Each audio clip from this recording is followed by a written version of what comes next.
Başladım. Evet.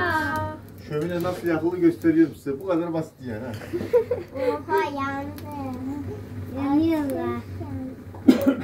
Bunları yiyince yiyeceğiz.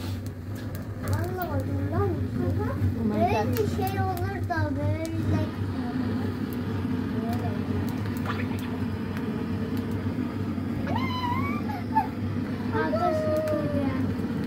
Ateş. Emir gördün mü? Gel buraya gel. Hadi bu bomba biliyor musun? Hayır. Ateş. İçinde gaz var. Onun hortumundan gaz geliyor.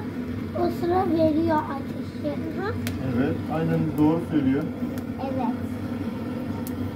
Bunun ızgarası mı bulmuş Hüseyin? Evet. Ben de demirden yaptırdım böyle üçgen şeklinde ayaklı. Oo. Şimdi alttaki yanacak. Evet. Ya Yanacak. buradan mı kalacaksın? Evet. Burada kalacağız Pislik, pislik. Cihangir. Kim? Ne pislik yanıyor. Ya pislikler misin? Hayır. Onun üstü Cihangir. Kim hani pislik kim aynı nerede ya? Aha pislik bu.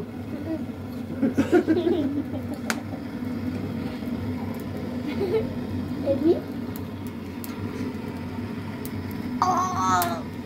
Ne yapıyorsun?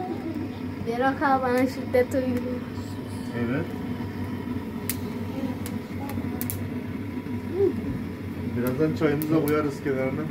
Evet, birazcık tavuk. Onlar kalır ya Hüseyin. Ben zaten tavuk yiyeceğim. Tavuk yiyeceğim. Sen tavuk mu yiyeceksin? Evet. Ben tavuğu severim. Ben Ben de. severim. Ben de severim. Hüseyin sen yukarıya bir şömine yaptır lan. Yaptıracağım. He? Emir et Helal misin? seviyorum. Yaptıracağım. Oo. Yaptı savcı. Ben de yaptım. Baba niye bu uzun süresi? Anne. Mahmut var mı Mahmut? Emir var. Vallahi sorma. Nasıl? Yürüdü seni sorma. Baban nerede lan? Ne? Yağmur dışarı çıkmıyor bence. Değil mi? Çıktı.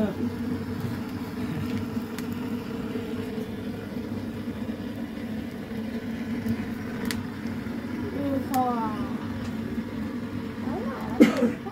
Gitmiyor. Şey yapma hadi. Böyle bıraktım öyle ama. Yani adamdan Şöyle orada var ki. sendeki. O zaman şimdi çay alayım sen. Adamla takas ettim. Allah.